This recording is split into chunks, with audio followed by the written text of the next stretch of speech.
விவசாயி என்பது ஆண்களை மட்டும் குறிக்கும் சொல்லா?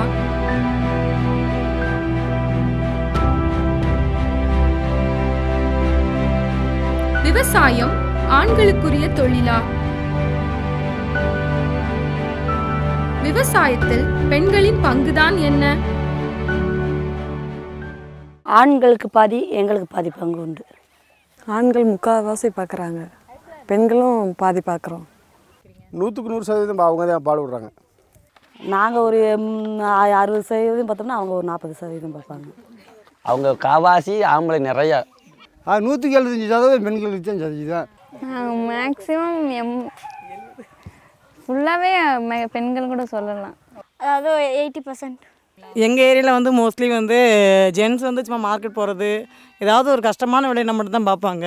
அதிகபட்சமாக எடுத்துக்கிட்டோம்னா லேடிஸ் தான் அதிகம். எல்லா வேலையுமே நாங்களே தான் பார்க்குறோம். ஏன்னா அவங்க மார்க்கெட்டிங் பண்ணு தான் போவாங்க, மற்றபடி இது மருந்தடிப்பாங்க. தண்ணி எப்போயாச்சும் ஒரு தடவை தண்ணி எடுப்பாங்க. மருந்து இதுக்கு வாங்க போகிறதே, விதையல் வாங்க போகிறதே அவங்களோட வேலை. மிச்ச வேலையை போகிற எங்கள் வேலை தான்.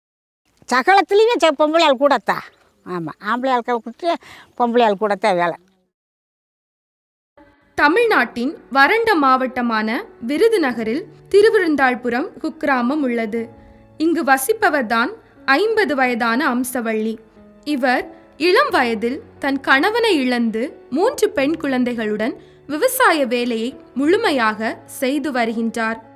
இவருக்கு சொந்தமாக 1 ஏக்கருக்கு குறைவான நிலமே உள்ளது.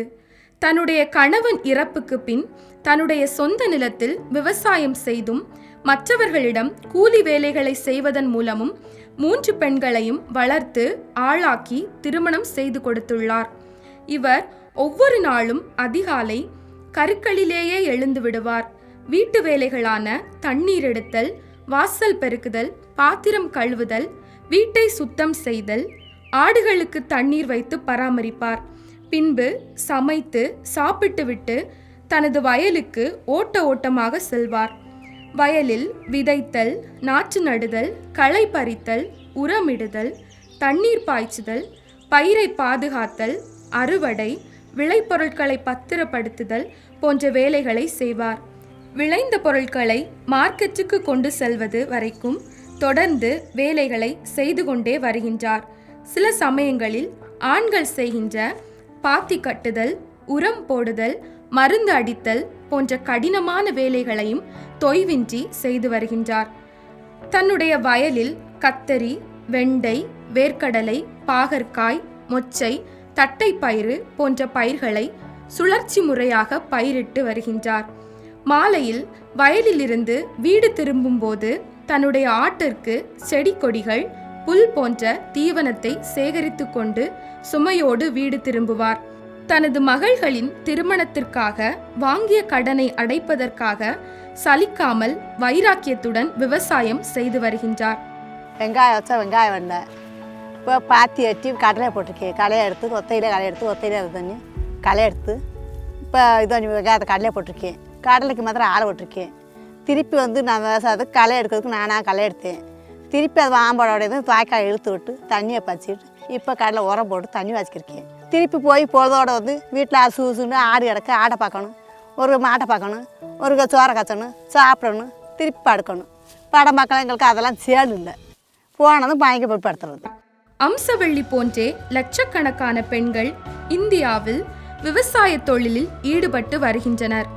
ஆனால் குடும்ப பொறுப்புகளுடன் சேர்த்து விவசாய பணிகளையும் இரவு பகல் பாராது செய்தாலும் அவர்களுக்கான விவசாயி என்னும் அங்கீகாரம் மட்டும் மறுக்கப்படுகின்றது. அது மட்டுமில்லாமல் பெண் விவசாயிகளை விவசாயிகளாக பார்க்காமல் ஊதியமற்ற விவசாய தொழிலாளராக மட்டுமே இந்த சமுதாயம் பார்க்கின்றது. ஆம்பளையும் பார்க்கணும், பொம்பளையும் பார்க்கணும். சரிவார ஆம்பளையும் பார்க்காம இருந்தால் ஒன்றும் வராது. ஆம்பளையும் பார்க்கணும், பொம்பளையும் பார்க்கணும். பார்த்தாத்தான் வறுமையில் வறுமைக்கு கஞ்சி வைக்க முடியும். ஆம்பளை கொஞ்சம் ஒரு தரம் சலுப்பாக இருந்தால் கோட்டை வச்சுட்டு அவார்டு படுத்துக்கூடாது. பொம்பளை வறுமை ஆத்தே நம்ம பிள்ளையா இருக்கேன், குட்டி இருக்கேன், நம்ம பையனை படிக்க வைக்கணுமே, பிள்ளையா படிக்க வைக்கணுமே, கஷ்டப்படணும். அந்த கஷ்டப்படத்தான் அந்த கஷ்டத்துக்கு இப்போ பிள்ளைக்கு வறுமை தெரியும். நம்ம பொம்பளைக்கு வறுமை தெரியும், ஆம்பளைக்கு வறுமை தெரியாது. இந்தியாவில் நில உரிமையாளர்களாகவும் விவசாயிகளாகவும் இருந்த பெண்கள் விவசாய கூலி தொழிலாளராக மாறி வருகின்றனர். 2001 49.5 மில்லியனாக இருந்த பெண் விவசாய தொழிலாளர்கள் 2011இல் 61.6 மில்லியனாக அதிகரித்துள்ளனர். சற்று ஏறக்குறைய 98 மில்லியன் இந்திய பெண்கள் விவசாய வேலைகளில் ஈடுபட்டுள்ளனர். ஆனால் அவர்களில் 63% பெண்கள் விவசாய தொழிலாளர்களாகவும் மற்ற 37% பெண்கள் விவசாயிகள் எனவும் 2011 மக்கள் தொகை கணக்கெடுப்பு புள்ளி விவரம் தெரிவிக்கின்றது. பெண்கள் சிறிய அளவிலான விவசாய நிலங்களை மட்டுமே வைத்திருப்பதாக தேசிய ஆணையத்தின் அறிக்கை கூறுகின்றது. பெண்கள் அனைத்து விதமான விவசாயம் சார்ந்த தொழில்களில் ஈடுபட்டிருந்தாலும் அவர்களுக்கு விவசாயிகள் என்ற சட்டப்பூர்வமான அங்கீகாரம் கிடைப்பதில்லை. ஆண்கள் இந்த களை எடுக்கிற வேலையை விரும்ப மாட்டாங்க. அவங்க இது வந்து சம்பளம் கம்மியாக தருவாங்க. இப்போ நாங்கள் வேலை ஆகிறோன்னா 150 ரூபாய்க்கு வேலை ஆத்துக்கிட்டு இருக்கோம். ஆண்கள் ஒரு நாளைக்கு 300 ரூபாய்க்கு நாள் வேலை ஆகணும்னு ஆசைப்படுவாங்க. காலையில் 6 மணிக்கு வந்துட்டு 12 மணிக்கு போயிடுவாங்க. அவங்களுக்கு 500 ரூபா கொடுப்பாங்க. நாங்கள் அதே 8 மணிக்கு வந்துட்டு 4 மணி வரைக்கும் வேலை வைப்போம். 150 ரூபா தான் கொடுக்குறாங்க. விவசாய வேலைகளில் பெண்கள் எவ்வளவுதான் ஈடுபட்டிருந்தாலும் அவர்களுக்கென முடிவு எடுக்கும் அதிகாரம் அளிக்கப்படுவதில்லை. தந்தை வழி சமூக அமைப்பில் நில உரிமையாளராக பெரும்பாலும் ஆண்களே உள்ளனர். விதையை தேர்வு செய்தல், பயிர் செய்யும் முறை, சந்தையில் இடுபொருட்களை வாங்குவதற்கும் விளைபொருட்களை விற்பதற்கும் தொழில் சார்ந்த முடிவுகளை ஆண்களே எடுப்பதால் இயல்பாகவே பெண்கள் முடிவு எடுப்பதிலிருந்து வெளியேற்றப்படுகின்றனர். பெரும்பாலான விவசாய கருவிகள் ஆண்கள் எளிதில் கையாளும் வண்ணமே உள்ளது. ஆனால் பெண்கள் எளிதாக செய்வதற்கான தொழில்நுட்ப கருவிகள் இல்லாததால் அதிக சிரமத்துடனே விவசாய வேலையை செய்து வருகின்றனர். அரசு வேளாண் சார்ந்த கருவிகள் வழங்கும் திட்டத்தில் கூட ஆண்களே அதிகம் பயனடைகின்றனர்.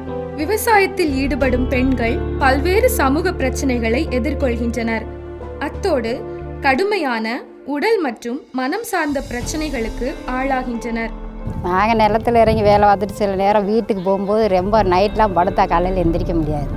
ரொம்ப உடம்பு வலியாக தான் இருக்குது. அதோடு நாங்கள் கஷ்டத்தோடு வீட்டை நாங்கள் மெயின்டைன் பண்ணணுன்றதுக்காக பிள்ளைகளெல்லாம் பார்க்கணும், வளர்க்கணும், படிக்க வைக்கணும் அப்படின்றதுக்காக நைட்டுக்கு வந்த ரெஸ்ட், அந்த உடம்பு வலியோடு ரெஸ்ட், நைட்டு மட்டும் ரெஸ்ட் எடுத்துகிட்டு முடியலைன்னா மாத்திரையை கூட போட்டுட்டு நாங்கள் காலையில் எந்திரிச்சு திரும்ப விவசாய வேலைக்கு நாங்கள் வந்துடுவோம்.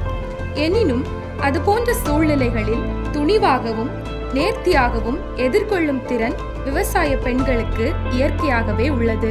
விவசாய தொழில் பெண்களின் பங்களிப்பு ஆண்களுக்கு சரிநிகர் சமமென கொள்வோம்.